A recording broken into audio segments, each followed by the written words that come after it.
koinda. Botuninga te, bana poto, site ya sikeye. Kilongo TV. Kilongo TV. Boss abonné, ebele.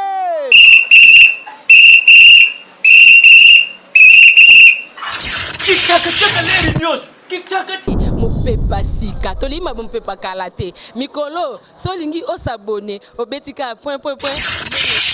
Kilongo TV. Kilongo TV. Bobeto be bokoto be na YouTube, bobeto be Kilongo TV. Po Kilongo TV, bokomona maijani. Wana bakataka te. Ngonga nyoso bokomona maijani na Kilongo TV. Wana nouveau ne kasi aza grand nani Kilongo TV. Oh Kilongo TV, oh Kilongo TV, zene moko ebotami eza moke kasi avimba na kati. Kilongo TV bokomona makambo ya minene mpo yasa akaba viko le kabatunyaso. Kilongo TV, bisous, bye.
Bana poto, bana partout, bandeko balandi émission na biso. Lelo toza awa na centre d'accueil Kimbangiste.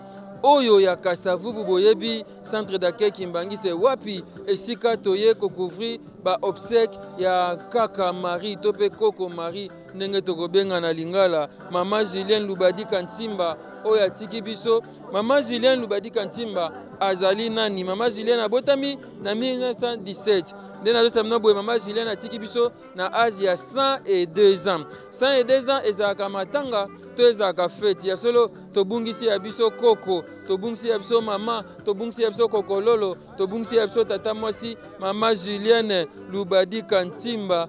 Autrement dit, tope toyebi mingi na kombo ya Kaka Marie. Kaka Marie wana na Kikongo na Lingala nde tokoloba Koko Marie tope Koko Madia. Boyebi soki mutu akoli ezalaka pasi kasi ezalaka feti. Pamba te Koko Marie tope Mama Julienne Lubadi Kantimba atiki biso na âge ya 102 ans. 102 ans eza mukete eza ebele na yebi te tokobina tokolela ye na esengo po toyebi ke akei na mboka elaka. Mama Julienne asaleli Nzambe pendant azalaki vivant azalaki mama ya mabondeli, mama ya mabota ebele, mama ya bana ebele.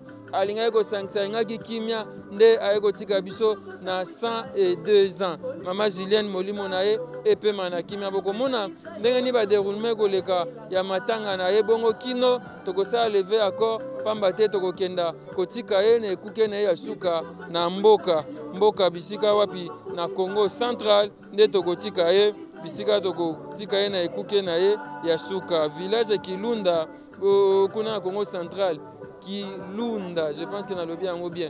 Tous en koko de ma awa, tous couvrir reportage auto présenter ba sincère condoléances na famille Mubimba ya mama Julienne, wana na moni mama Yvette Mbia, nos condoléances bisika ozali mama Yvette Mbia yo mtu oza kuna na Londres to présenter ba condoléances pe libota Mbimba pe ba nyoso ba yeba na mama Julienne bana Kasavubu bazo kabola mawa na libota mama Julienne oyo atiki biso longona koko de ma to sela mno reportage oyo awa na centre kimbangiste oyo ya Kasavubu tozali bongo na tolela mama Julienne Ntimba Lubadika atiki biso.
nasali invitation.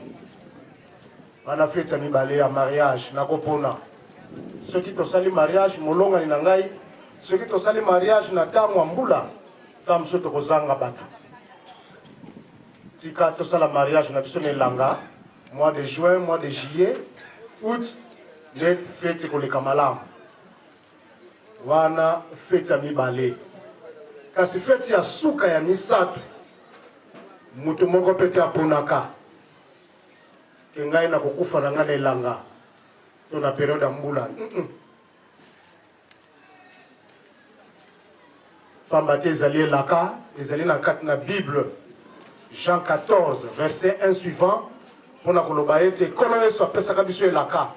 Na koya kokamata bino moko lokola moyibi. Esengeli na bino toyeba ete tozali na se atang toyaki mobembo. Lelo ezali tout ya meme mama na biso mama Julienne minga banako linga situnga ina pesa kai kombo ya bebe Rico mama Zudi Julienne Zudi lelo isengeli to sepelisa ye na o etali programme mokolo malelo ndenge na lobaki na ebandeli yena 12h a bengiso na mokolo malelo kaka na kata Bible ezali koloba esengo na mutu oyo ba yebisi ete akene na esika ebembe muki mwa kiame Ndela mese salu kiangu tantambi Silwa ntambi ukatila Muki mwana kiame Ndela mese salu kiangu tantambi Tusadila salu kiantambi mukeleka Mukeleka Mukeleka Ezaya mvila Magitwa kulusa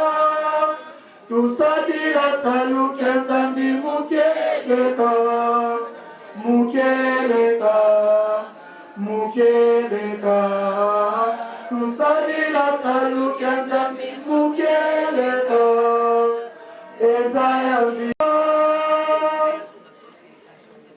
Nzambe nkolo Yesu papa simu kimangu tozomisi merci bolingo no monene pa ya biso bana na yo uta buto mobimbo batelaki biso na ntina ya invitation mama Lubadika Ntimba Julienne apesaki biso nyonso tosanganaki ndenge tozali kosenga ntango nyonso mpe na mateyi na mabondeli mama Julienne atikeli biso exemple monene aponaki nzela ya kosalela tata Nzambe na lingomba ya papa Simon Kimbangu po ayebaki te mokolo moko ya pasi ezali kozela ye toyaki bapaya awa na se ya ntango mabunga na biso limbisa yo ozali Nzambe biso tozali bato yango ntango nyonso tokosengaka bolimbisa masumu na biso ngonga ekoki po bateya biso bakoteya lisusu mama Julienne te pamba te ye mikolo na ye o tata Nzambe apesaki ye na se ya ntango esi esili bakoteya nde biso batotikali na bomoi awa lelo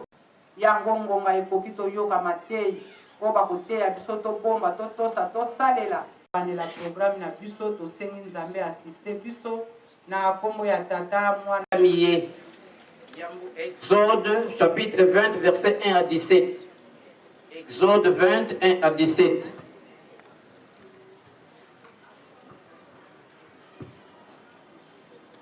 Donc, la Psaume 39. 39, verset 5 à 6. Quand on a 39, on a verset à 13 et 14.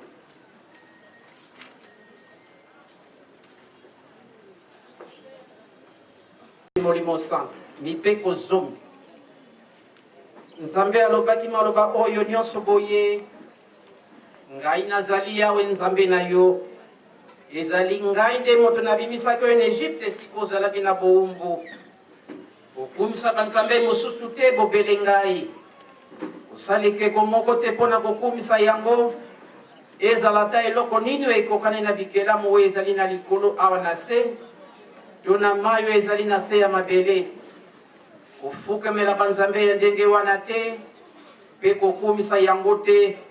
Pamba te ngai yawe Nzambe na yo. Bato bayinaka ngai napesaka bango etumbu na bana na bango, bakoko na bango, pe bana ya bakoko na bango. Kasi bato balingaka ngai pe batosaka mibeko na ngai, nasalaka bango bolamu na bana na bango nyonso bayaka nsima. Kutanga kombo na ngai yawe Nzambe na yo na makambo ya pamba te. Ngai yawe napesaka etumbu na moto nyonso azali kotanga kombo na ngai na makambo ya pamba. Kanisa ngai na mokolo ya kopema, bomisa yango mokolo ya bosantu. Sala misala na yo nyonso na kati ya mikolo motoba. Kasi mokolo ya sango ezali mokolo ya kopema ya ngai yawe Nzambe na yo. Mokolo yango kosala mosala moko te. Ezala yo moko, ezala bana na yo ya mibali to ya basi, ezala bawumbu na yo, ezala banyama na yo, ezala bapayo baye kofanda epai na yo. Pamba te na kati ya mikolo motoba nasalaki likolo na se, ebale pe biloko nyonso ezali na kati. Bongo na mokolo ya sango napemaki. Yango wana ngai yawe nabenisa mokolo ya kopema, pe nakomisa yango mokolo ya bosantu. Tosa tata na mama na yo poza na bomoi molai na mboko ngai yawe Nzambe na yo napesi yo. Koboma moto te, kosala ekobo te, koyiba te, kokosela moninga makambo te, kolula eloko ya moninga te, ezala ndako na o Yawe, lakisa ngai suka ya bomoi na ngai. Onayeba te nazali moto ya koumela te, nakosala lisusu mikolo boni. Opesi ngai bomoi mokuse penza, ya makasi azali bobele mopepe. Verset pamba te nazali mopaya epai na yo, nazali moleki nzela lokola bakoko na ngai. Tika ngai nano moke mpo na sepela lisusu. Kombo ya tata ya mwana mpe molimo santu, nzambe na biso totondi yo, tokomisi yo na motata tikete oyo tokoyoka awa ezali mpona biso bayeto mokolo ezali kozela biso tokolala lokola ye na yango longola badistraction biso panso toye awa na dine te papa te mama na biso aza lisusu te, kasi moto moko azali na esengo mobele ye mama Julienne. Papa te nkembo ya likolo azali komona yango atoli na esengo posa na ye. Mama Julienne azalaki kokende na matanga lokola mpe biso toye. Totangi les 10 commandements tozweli yango na Exode chapitre 20 verset 1 à 17. 10 commandements oyo mangomba manso tu oyo toyebi te tozali bakristo toyebi yango malamu. 10 commandements. Mibeko oyo prophète te mutakomaki, ange te me nzambe ye moko mutakomaki yango. Secret ya kokota lola batata ba mama ezali bobele mibeko. Ndenge mokolo mwa lelo mama na biso atiki biso esambiselo ezali na mibeko zomi kaka wana totangi. Ngai nzambe nalobaki kosala boye te, kosala boye te, kosala boye te. Soki mama alongi ekozala se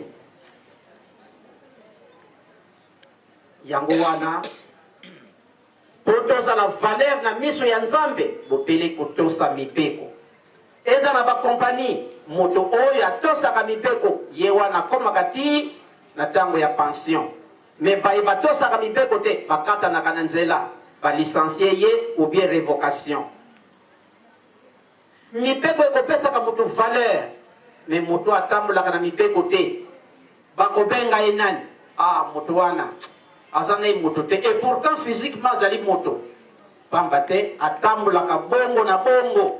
Kasi moto oyo atambolaka na mibeko bamosusu kino liwa na ye akomona kasho te, akomona prison te, to tribunal kutu te, pamba te conduite na ye ezali parfaite.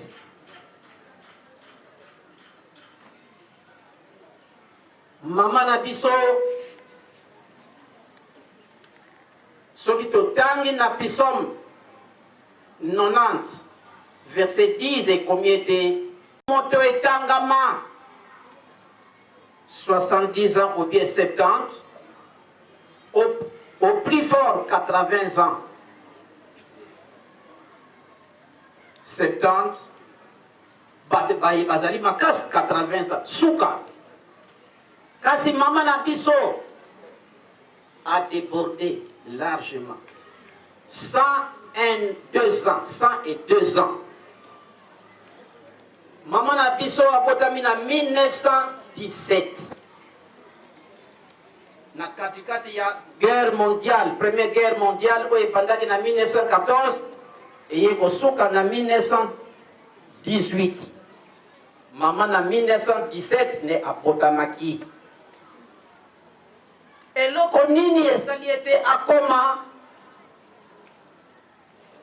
na mibu wana? Ndenge totangi na Psaume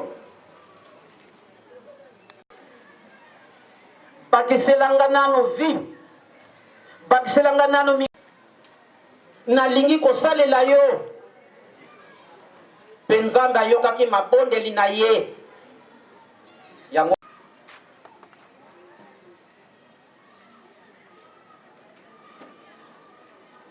na verset 5 kuna tolobi ete moto azali koloba nzambe lakisa ngai suka ya bomoi na ngai pamba te nazali komimona lokola nazali moto na koumela te. Batata mpe bamama na mibeko zomi oyo totangi tokolendisa mobeko moko tosa tata na mama po wumela mikolo milai na mboka oyo nzambe apesi yo ame na se ya ntango. Bagene mama wana ewumisi ye ebiso bagene lelo 30 ans 40 ans 50 ans totiki mokili moins de ça quelque chose ne va pas. Ma jeune fille, ndakisa maman Julienne, ma Julie, kino na ndenge akufi boye babani kobenga ye ma Julienne, atosaki mibeko, ma jeune fille, ma jeune garçon. Nzambe apesi mobeko oyo tosa tata na mama po wumela me biso tosa baboti te surtout soki tokene kala kaze ya masanga oyo babenge skole ekiti wana tomeli tolangwe tozosala makambo oyo esengeli te na miso ya bato mpe na miso ya Nzambe. Skole kasi skole wana elangwisaka yo esepilisaka yo ezali na 4 lettres bakomi yango S-K-O-L. S elingi koloba nini? Sala. K keba. O okozanga. L lola. Sala keba okozanga lola.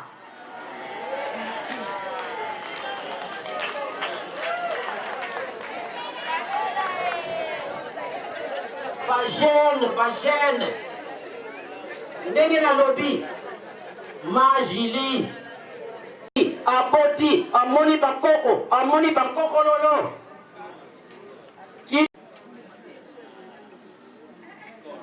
bamama mpe batata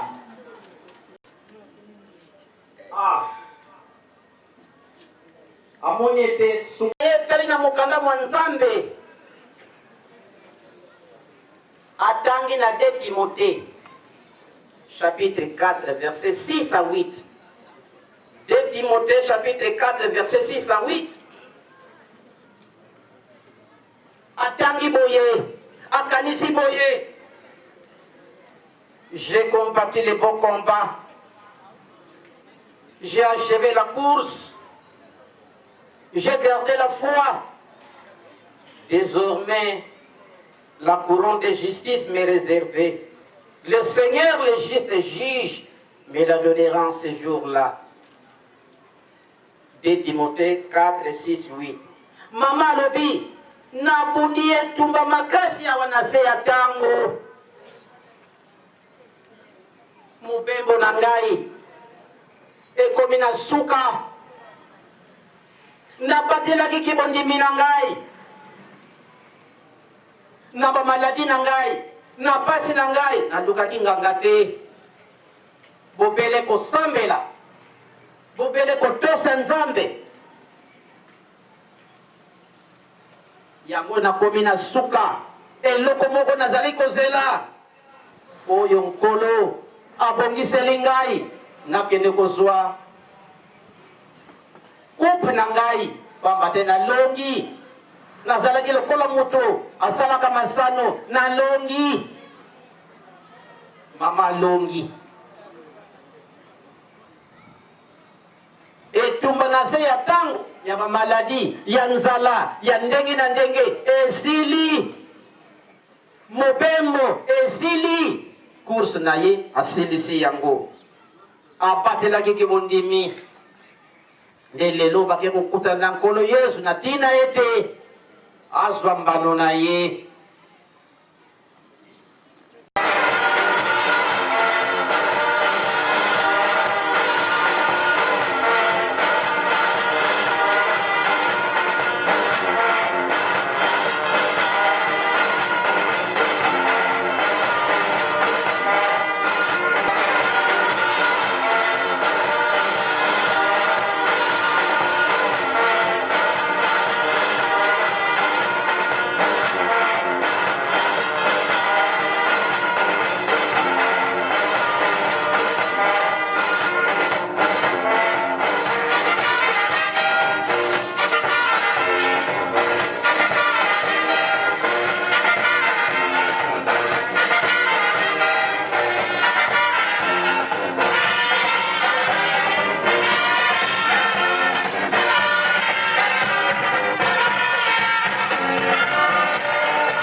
Eh bien voilà, ndeto esebne tozolela mama Julienne, mama akufi na âge ya 102 ans eza ebele et tika te nzambe azwa lokumu. Matanga ezoleka nkimi ezoleka malamu mingi toza na mama biso mpandi mbote mama.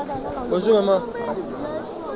Oh là là, maman line koloba te kimia ezali awa tolela mama Julienne tokozwa quelques témoignages na part na ye na ete se tokozwa mama biso mpandi kuna mama biso bali na bango koloba te vous comprendre. Mbote mama. Mbote papa. Ebaki mama Julien? Si. Koza ndeni na Koko na biso. tokozwa témoignage ya koko. En tout cas na makasi ya opesa témoignage te mais azalaki atiki histoire. C'est-à-dire kaka aza histoire. Donc ti moto soto ofanda babeta lisolo ya kaka aza icône. Tozi mama koto mbote mama. Mbote ndeko. Nga na yebanaki na mama Julienne na partie ya koko na ye nguzani masa waza moninga na nga. En tout cas, elle a laissé un bon témoignage. Toko ozomona yo mo climat to lela te to ça en fête. Poko comme on a plus de 100 ans, c'est une grâce qu'on donne pas tout le monde.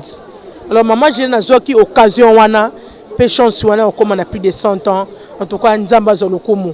Et c'est kazali akepe mana kimia potobi nzela ni yalandi surtout kala na nzela lusambo. Ko comme on a age wana papa fo yeba moto ko banga mokili, oyeba ko banga moninga, oyeba ko banga mibeko za na mboka. Lokola mama Julienne banga kiango ye wana akomi na ba age wana na kosenga pe biso bana pe bakoko na ye ndamba pesa biso boboto pe kimia to bakotamona ko banga nzambe poto rejoindre mama na ba mibu o ya sali to comme ne fils que pe ata ba 100 ans to kumisa nzambe mingi. Mama Julienne simé bakokololo. Bakokololo de atiki comme na 3e génération. Ya on a dit c'est une grâce qu'on donne pas n'importe qui.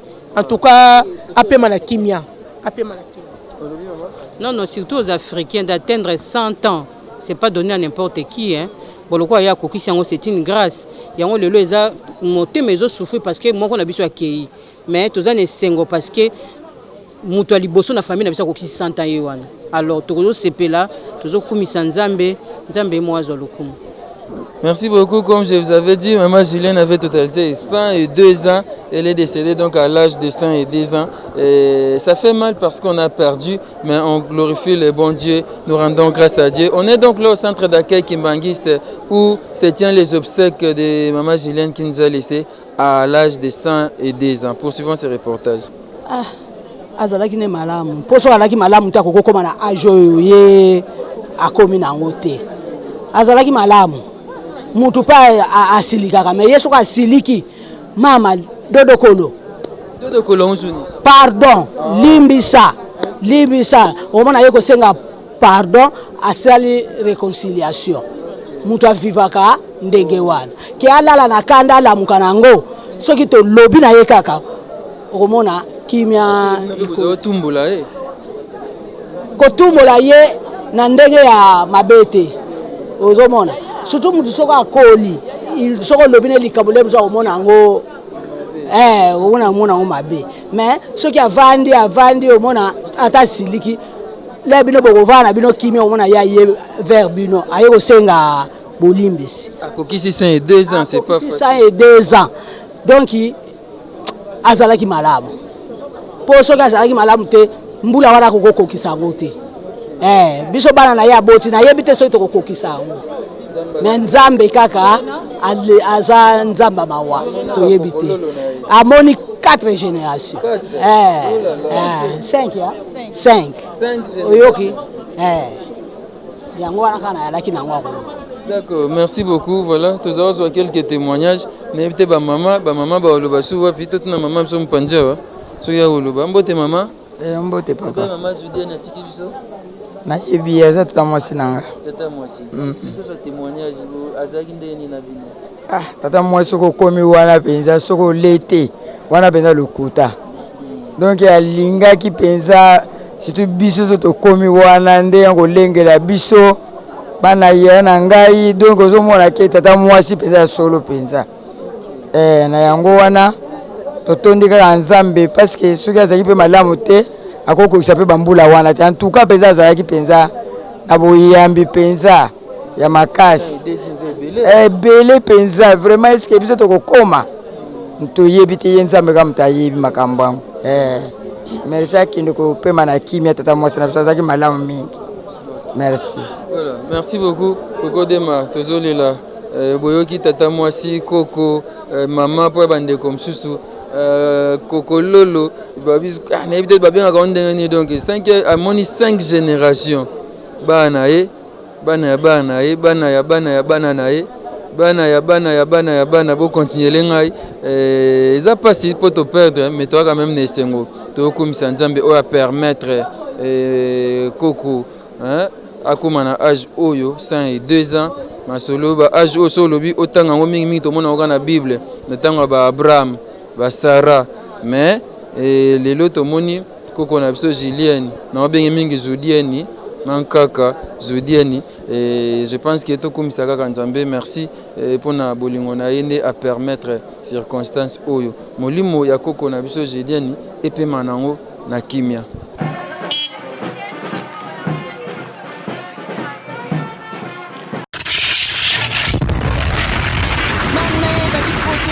Koinda botuninga te bana poto site ya sikeye Kilongo TV kioka Kilongo TV bosabone ebele